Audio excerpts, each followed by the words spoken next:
I let my cattle back out here on the grass, and I came back here to take a look at what the grass looked like. Here in about a month, I'll have to replant my field. And I found this, it looks like a melon plant. Probably what happened was a bird was flying around and got into a melon and pooped the seed out on my field. And so I got this random melon plant here. But this is a very, okay, so when I talk about growing grass, I always say, I've said this repeatedly, and I say this all the time, that when I look around at my field, I look for broadleaf plants. Because normally, broadleaf plants have a higher mineral requirement to develop properly than grasses do. Like you see, I got some grass out here. I got the cattle on the grass, and I got them chewing on the grass. And I got this one random melon plant right here, but this is a good plant. Like if I were to be looking at my field and being like, I wonder what the mineral concentrations of my field are right now. Are they somewhat optimal? This plant would be the best plant to take a look at, because the rest of these plants, I mean, take a look at them, right? They're going to seed already. They've already developed a seed head. And I've already said this too, but the life cycle of a plant is essentially they will, for grasses, there are plants that flower until they die. But these grasses, what will happen is that they will grow, they will develop a seed, and then once they develop a seed, the grass itself will die. And so, like, when I'm walking across a field and I see a whole bunch of grass plants that have seed heads on them, I won't know what's going on in the field. You see this? You see how developed these seed heads are? It just knocks the seeds right off the plant. So these seed heads are completely developed. You see that? And so these plants, they're on their way to die anyway. They're gonna die anyway. These plants, there's nothing. Well, I mean, I could cut it down to the ground. If I bush hog it down to the ground, then, but I mean, maybe it will revegetate. But these plants, once they've developed seed, they're gonna die. And so if I take a look at a plant like that, I'm not able to tell what the mineral concentrations of my field are, because the plant's dying anyway. The plant's gonna die anyway. And so, like me, when I take a look at a field, if I see a plant like this, then this is the plant that I would be looking at to determine what the mineral concentrations of my field are. Like, look at this right here. You see this? How the inside of the leaf is kind of curled up like that? I would go on Google and look that up. Why is my plant doing that? You see how this right here, this kind of curled over itself, when a leaf should be like this. The leaf should be flat out. And so I'm gonna take a look at that. Why is this leaf? Why is this leaf discolored on the inside, and why is it curled in on itself like that? You see that right there too.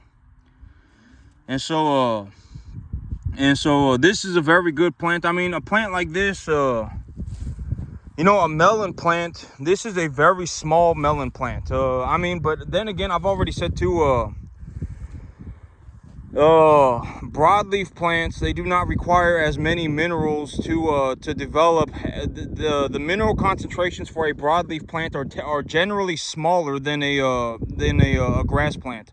Like if I were gonna grow a field of grass like this, the mineral concentrations for the field that I would need to have optimal growth would be different than if I were going to grow a field of plants like this. And so, I'm going to take a look at this, and then I'm going to go and Google it. You can Google practically anything. The internet is like unlimited information. If you want to know why is my plant growing like this, this plant is not growing in properly, why is that happening, then Google it. Then look for the answer, and then, list out all of the things that it could potentially be, and then go through it and think about it. Well, which one do I think it is, right? Maybe it's I don't know, maybe it's some kind of a nitrogen deficiency or something. I don't know, right? And so, I'll look it up and I'll figure it out. And here within about a month, I'll have to reseed my field. I'm going to grow my winter crop. And I also got a new field, and so I need to go and plant grass over there. And then this morning, I got that one calf. I don't know if y'all remember, but when I brought her home, she was slobbering up real bad. You know, I brought her home about 6 days ago. I brought her home 6 days ago, and on the day that I brought her back, she was slobbering up real bad, and I was like, something don't look right. And I took her to the vet, and the vet checked up on her and said her lungs don't sound too bad, and gave her a shot of antibiotics, and I think that she's gonna die. I think she's gonna die. I gave her a shot of Banamine this morning, and I don't think she's gonna make it. And so I'm marking her off as a death loss. But you can see the grass growing in right now. I got a little bit of pearl millet and a little bit of sorghum sudan. And I mean, this much grass, I mean, it'll feed my animals for about 2 weeks. You know, it'll feed the animals for about 2 weeks. They also got free choice hay up in the front. This is some kind of a crabgrass.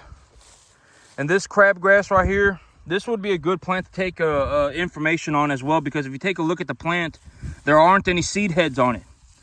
There's not a flag leaf on here. You know, there might be a flag leaf in here somewhere. But, I mean, this plant obviously has 0 seed heads on it, right? There's no seed heads on it. And so the plant is not anywhere near just dying on its own accord. You know, it's not going to die anytime soon on its own. So, this would be a good plant to take data on. Like, if I were looking for like this right here, this is the new growth and this is the old growth. And if there is something going on with the new growth, if the new growth is having a okay, so this is a kind of this is a way to kind of boil things down. This is the old growth. So this is the growth that happened you know, maybe a week or 2 ago, and this is the growth that is happening right now. And if the new growth is having issues, that means that the plant is unable to take whatever minerals are in the old growth and put it into the new growth. And so that's called an immobile nutrient. So an immobile nutrient is like calcium. So actually it's probably a sulfur deficiency. My field almost always has a sulfur deficiency. If you know, and when I take a look at, okay, well, when I take a look at my field, you know, I haven't taken, this is actually, I'm actually doing this for the first time. I haven't even done this on my own, like yesterday or nothing. This is my first time doing it this year. And so if I were going to sit here and look at this grass, and I were going to take a look at it, I would say that this, you see this right here, it's kind of turning like this dark green. You see how it's turning kind of this dark green right here? That's probably a phosphorus deficiency. And this right here, this is probably a sulfur deficiency. Because well, just from the information, okay, so I fertilized my field probably, I probably fertilize my field once a month. Sometimes I fertilize it twice a month. And so I've legitimately fertilized this field maybe like 48 times over the last like 2 years. And I probably fertilized it like 35 times over the last 2 years. And every time I fertilized it, I've collected information. I've collected information. I put this fertilizer on it and it worked this well. I did this and it worked that well. And you know, when I put this fertilizer on it, I accumulated this much biomass, etc., etc. And so when I take a look at my field, you know, this was something like this would be a good plant to take information on, right? Because there's no seed heads on it. If there's no seed heads on it, that means that the grass is not overdeveloped. And if it's not overdeveloped, it's not going to die. It's not going to die anytime soon. And so, you know, this field probably does have a phosphorus and a sulfur deficiency. And, you know, I'll be fertilizing my field again next month. I'll be fertilizing my field next month, and I will be, but here's another broadleaf plant, right? I mean, here are a pair of broadleaf plants. And you can tell that the plants are coming in pretty good. Oh, actually, what's going on in here? You see that? Purple stem. This is a sure tell sign of something is wrong. And so, I can remember well, I'll just go back on the video and I'll take a look at this. But this right here, this is a sure sign that something is probably wrong. I'll have to look into that. I mean, do I have a calcium deficiency? I don't know. No, that might be a calcium deficiency. That might be a phosphorus deficiency. I don't know. No, I'll have to take a look and I'll just Google it. Purple stem. What does that mean? Probably a phosphorus. I think it's a phosphorus deficiency. A lot of times when your plants turn blue, purple, red, like if you have a plant that's turning blue, purple, or red, kind of like this dark green, purple, red kind of color, it's a phosphorus deficiency. And so, here's another broadleaf plant. But this is what I do. I'll take a look across the field, and you can tell that this plant right here is having that same problem. The new growth. This is the new growth, right? This is the new growth. This is the newest growth on the plant, and this is the old growth, right? This is the old growth, and this is the new growth, and the new growth is coming in discolored. The new growth is showing signs of okay. So what I mean, okay. So when I look at this plant is essentially a massive chain reaction. If you take a look at a plant, this plant, if I were to take a microscope and look at the bottom of the leaves, there would be tiny holes all over the bottom of the plant. All over the bottom of the plant. And those tiny holes, every time the wind hits the plant, those tiny holes are trading water molecules for carbon dioxide. And so, like me right now, I can feel the breeze, right? I can feel the breeze, and you can actually see the plant. Every time it gets hit by the wind, it'll kind of shake like that. It'll flutter. And every time the plant does that, every time the wind hits the plant is excreting water molecules. It's keeping those pores open by excreting water molecules. And in return, the air is pushing carbon dioxide into the plant. And as the sunlight goes through the plant, so like when I look at a plant, sunlight is actually going through this plant's leaf. It's actually going through it. And maybe, maybe about 10% of the sunlight actually ends up getting through the plant. And when the sunlight goes through the plant, there is a cell. You see how my skin is like this, it's like this, they say that all human beings are a different shade of wheat, right? There's like the color blue. There's a color blue, and there's a color red, and there's a color, there's all these different colors, right? Blue, red, purple, orange. But there's also a color called wheat. And if you take a look at the color wheat, every human being is just a different shade of wheat. If you take a look at the color blue, like there's light blue, there's dark blue, there's blue green or whatever. There's a light blue, dark blue, and a regular blue, and there's also a color called wheat. It's just like the color blue, it's just called the color wheat. And all human beings are a different shade of wheat. Like people are not like black, white, and brown. They're not. We're all the same color. We're just a different shade. Black, white, brown. That's technically incorrect. All people are the same color. We're just a different shade, and the color is wheat. But if you take a look at this right here, when the light hits the plant, I'm this color, but the plant is like this green color. And the reason a plant is a green color is because there is a cell inside of the plant called the chloroplast. And the chloroplast, the whole purpose of the plant cell, the chloroplast cell, is that when sunlight goes through the chloroplast, the chloroplast will actually react with the sunlight and create sugar. And this is a damaged plant. I'm not sure what happened here, but this plant is damaged. And when the chloroplast reacts with the sunlight, it will create sugar, and that sugar is an energy source for the plant. And when energy is introduced into the plant with the carbon dioxide and the different minerals that the plant is accumulating via its root structure, and water, etc., etc., there is a massive chain reaction, and that is essentially what causes the development of plant material. Is a chain reaction of minerals and sunlight and gas, carbon dioxide gas. And so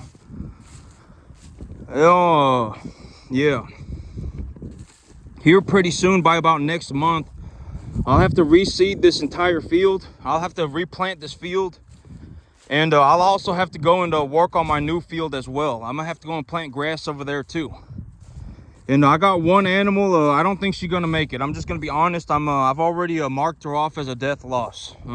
This week when I go to the sale barn. As of right now, what I'm gonna do is I'm going to. But this is actually a sunflower plant, and I'm actually gonna take this with me, so that I can Google all about it. And so I took this with me so I can figure out what this problem is. And I'm gonna Google it. And yep, here by about next month, I'll be replanting my grass. Oh yeah, I was gonna talk about this today too. And I talk about this pretty much, very, very, very often.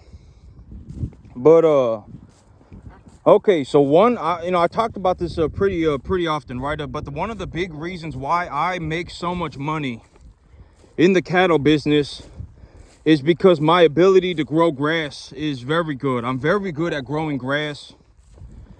And I talked about this too. But if you cannot grow grass to the level that I can, it's still not a big problem, because as long as you're able to grow grass to some degree. As long as you're able to accumulate like me. Okay, so here's a way to put it. Me, when I grow grass,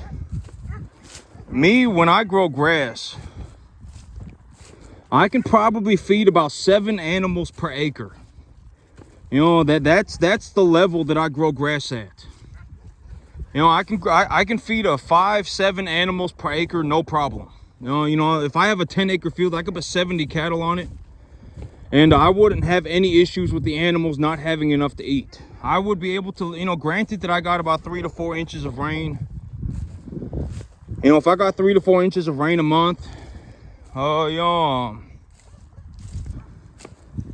if I got 3 to 4 inches of rain a month, and it was 75, 85 degrees in the afternoon and 50, 55 degrees in the evening, and in those circumstances, this field right here, I would say that this field right here, this is probably a 8-acre field back here.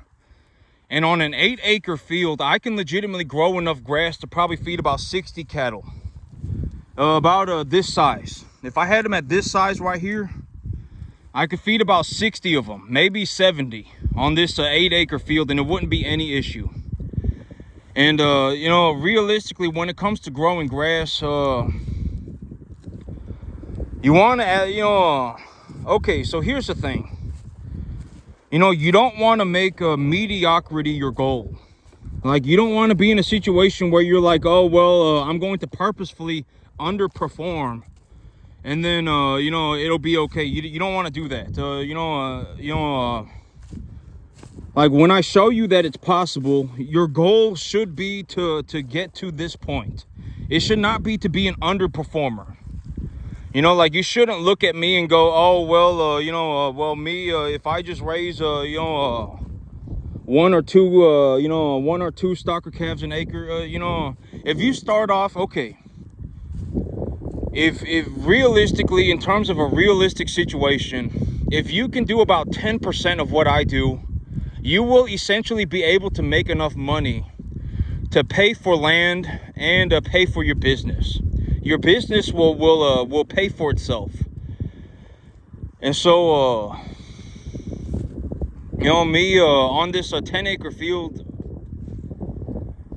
I probably do about $12,000-$14,000 a month. And if you realistically think about it, if you did 10% of what I did, you would be making about $1,200-$1,400 a month.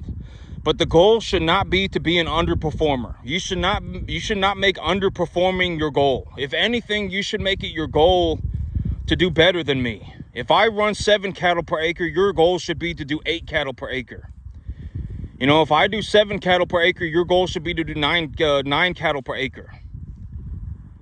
And so, you know, if I can make $2 million a year, your goal should be to make $2.5 million a year. If I can make $10 million a year, your goal should be to make $10.5 million a year. You shouldn't look at me and go, oh my God, he makes $10 million a year, $2 million a year. And me, you know, I'm just going to go and, I mean, whatever, right? I mean, you know, I've already shown you that it's possible. I've already shown you exactly how I do it. You know, how I run my business, how I started a business, how I do real estate deals, how I run cattle, how I grow grass. I've legitimately showed you how I do everything. And so, you know, and me, when I got started, nobody showed me how to do any of this stuff. Nobody showed me how to buy real estate. Nobody showed me how to run cattle. Nobody showed me how to grow grass. Nothing. I legitimately figured all of this out on my own. And I'm giving you this, I'm giving everybody this information. Because it's like me, if when I started, if somebody legitimately told me that this was exactly how to do it to get to this point, I would have been extremely happy.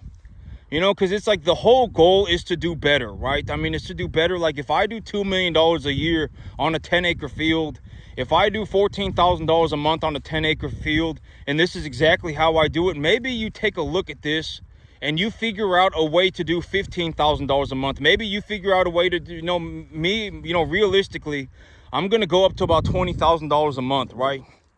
And me, when I show you all this stuff, maybe you take a look at me and go, oh, well, and then you take a look at what I'm doing and you figure out a way to do $23,000 a month.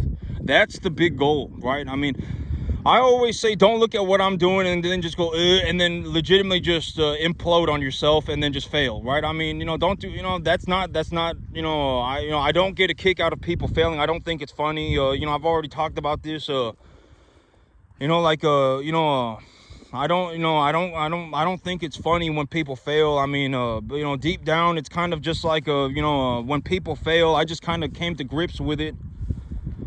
You know, I just kind of made my peace with God about it. I was like, there's nothing that I could personally do. I mean, after a certain point, I mean, there's a lot of reasons why people fail, and a lot of people fail because they're a moron, right? I mean, it's not like they were a good person and they were making good choices and they were doing all these things right and they just happened to fail. No, it's like they were a massive pile of problems. They were practically a complete moron, borderline bum. And then, you know, I fell out of heaven to 7 and then boom, they failed, right? I mean, that's realistically a very, very real possibility. And when people fail, I don't get a kick out of it. I don't think it's funny. You know, if anything, I would like to see more people succeed. And, you know, the big idea is that when I show you what I do, maybe you take a look at what I do and you find a way to do better. That's the big idea. You know, it's like me right now, I make about $14,000 a month. Here in about 6 months, I'll do about $20,000 a month. When I get my new field squared away, maybe I'll go up to about $50,000 a month. And right now I do maybe about $1.5 million a year, $2 million a year. You know, within the next 2 years, I'll probably do about 10 million, maybe a little bit more. And when I do all these things, it's like even right now, like on a 10.5 acre field, I managed to get over, you know, I essentially utilized the cash flow from this field to purchase a new field. And when I consider all of these things that I did, I started a business, you know, a brand new business, and I legitimately turned my brand new business into a cash flowing machine. You know, I make so much money that I could practically do whatever I want. You know, like, you know, the big idea is when I show you all this, it's like, you know, maybe you find a way to do better than me, right? I mean, but realistically, in terms of just like, if I were to take a look at the world for what it is, you know, to find somebody like me, you would have to go and look at 750,000 people, and there would be one person like me. And chances are that person is not a cattle rancher. They're probably not. Like, I'm the only person that I know that was like, you know, I legitimately had $12,000 in my bank account. I invested that money, and within 2 years, I'm legitimately cash flowing like $14,000 a month. And here within 6 months, I'll be doing $20,000. I'm the only person that I know that did that. The only person. I started my own business, And I legitimately took a $12,000 savings account and turned it into like $20,000 a month of cash flow. I'm the only person that I know that did that. And so chances are you're not going to find anybody like me. Chances are you won't. And even if you do, you probably won't even know what you're looking at. I've talked about this, right? You wouldn't know what rich was if it slapped you in the face tomorrow. You would legitimately have no idea. Why? Because it's so far outside of your jar. You have no idea. Nobody does, right? And even me, it's like, it's like if I happen to run into somebody like me, would I know if I saw him? I don't know. And it's like, I actually go out of my way and look around whenever I go anywhere. There's a lot of people, and I'll walk around and I'll wonder, and I'll look to see, can I find anybody that looks like that looks like they make as much money as me? I wonder if I can. I haven't been able to find a single person. Not a single one. And so, and I record these videos because it's like I understand that, right? That is my perspective. That is what I see. Chances are I am legitimately going to be the only cattle rancher that you will ever see. That's like, I legitimately started a farm. I run cattle on 10.5 acres. And I make like $20,000 a month. I legitimately generated $1.5 million, $2 million over the last like a year and a half. I'm probably the only one. And so I'm going to record these videos with the intentions of just giving you my perspective. This is how I live my life. This is what I do on a daily basis. This is what this is how I run my business. This is how I buy real estate. This is how I buy cattle. This is what I do on a daily basis, right? And maybe if you see what I do, then you actually find a way to do better than me. That's the big idea. And and if you do better than me, you will legitimately be one of the best on the planet, on the entire planet. I may actually be the most successful financially cattle farmer on the entire planet for the year. There are a lot of people with even 1,000 acres that can't make as much money as me. And it's like when you take a look at them, why, and I was actually going to talk about this real fast too, but one of the big reasons why I make so much money is because I don't have any equipment. You're going to hear me say this all the time. I have a tractor and that's it. I don't have a hay baler. I don't have a combine. I don't have an 18-wheeler. I don't have a massive grain silo. I don't have none of these things. I don't have a skid steer. I don't have none of these things. I have a tractor. That's it. And one of the reasons why I make so much money is because I don't have much equipment. And I've already talked about equipment. The only time I ever buy equipment is if I've already bought all the cattle that I need. If I've bought all the cattle that I need, and I also have bought all of the land that I need, and I legitimately cannot purchase any more cattle, and I cannot purchase any more land, and I still owe a lot of money in taxes, then I will buy equipment. That's the only time. Like if I'm not in a situation where it's like I bought a whole bunch of cattle, I bought a new piece of land, and I still have $100,000 cash left over. Like this year, right now, what's happening right now. I bought a whole bunch of cattle, I bought a new piece of land, and I'm still going to have like $100,000 cash left over. Then I will consider buying a piece of equipment, right? Like last year, I bought a tractor. This year I bought a tractor, but the tractor, I pay $1,300 a month for it.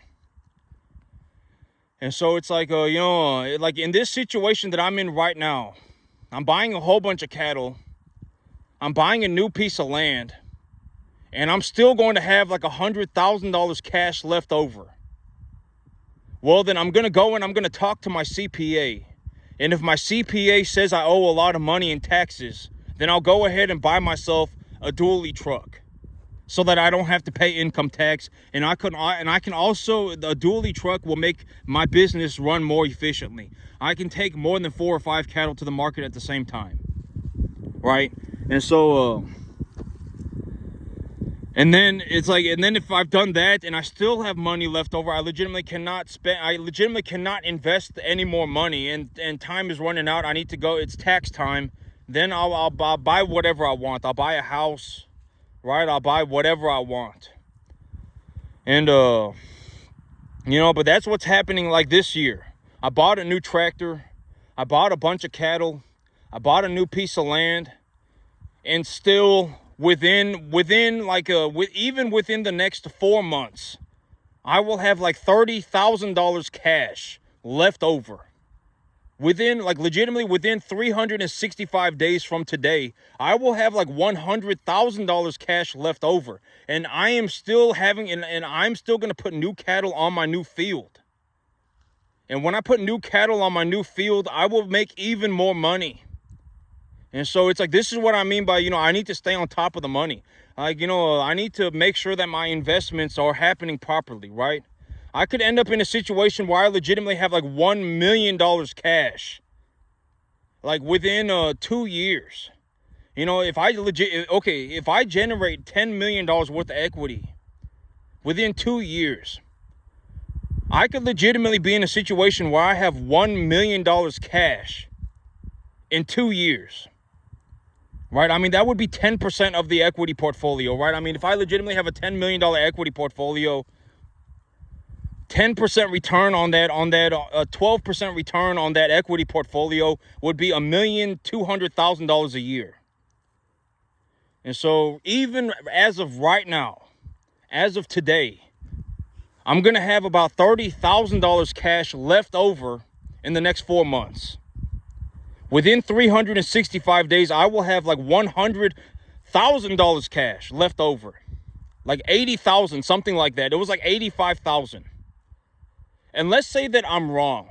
Let's say that I estimate that I'm going to make $7,000 a month net, just excess income. And let's say that I'm wrong. And let's say I do 5,000. Well, then boo-hoo, it doesn't matter, right? It's like I have 60,000 instead of 85,000. It doesn't matter. It does not matter. And I can almost guarantee that when it comes to growing grass, like here within a month, I will be growing grass. And I have a second field that I can grow grass on that is 5 times larger than this field right now. When I start growing grass, my money will legitimately go vertical. You'll see what I mean. My money will go vertical. And I've talked about this in the past too. But if I were to overlap a data graph, just an XY graph, if I were to overlap an XY graph of how much biomass of grass am I accumulating on my fields, if I were to overlap a graph of how much biomass of grass am I accumulating over my bank account, how much money is going into my bank account, they would almost always be going in the same direction. If I am growing a lot of grass, chances are I am also making a lot of money. And so, here in the next month, I will be growing grass on 2 fields, not just this field, also my other field. And my other field is 5 times larger than this one. And when I start growing grass, I will start making money. Like my money will go vertical. And so, it's about to happen here within the next month. And even right now with just this, what's going on right now, if everything essentially went to the side, if everything went sideways, I would still have like $30,000 cash left over in the next 4 months. I was taking a look at it and I was like, I think I'm going to have about $85,000 cash left over in 1 year. By the end of the second year, if I take that money and I reinvest it, and then I reinvest it 2.5 times a year, I run 2.5 lot of cattle a year. I could probably turn $100,000 cash into $1 million cash in probably less than 2 years. I could turn $100 cash. I could turn $100 a month cash into $100,000 within 2 years. It would take me 3 years if I was slow. I could probably turn $100,000 cash into $1 million cash probably within less than 2 years. You know, and I'm not the only person that can do this. You know, Warren Buffett could probably do this too, right? Warren Buffett could probably do this. You know, there are other people that could do this. I mean, you know, there are other investors that could do this. I'm not the only one. You know, but that's it for me today, YouTube. Y'all have a good one.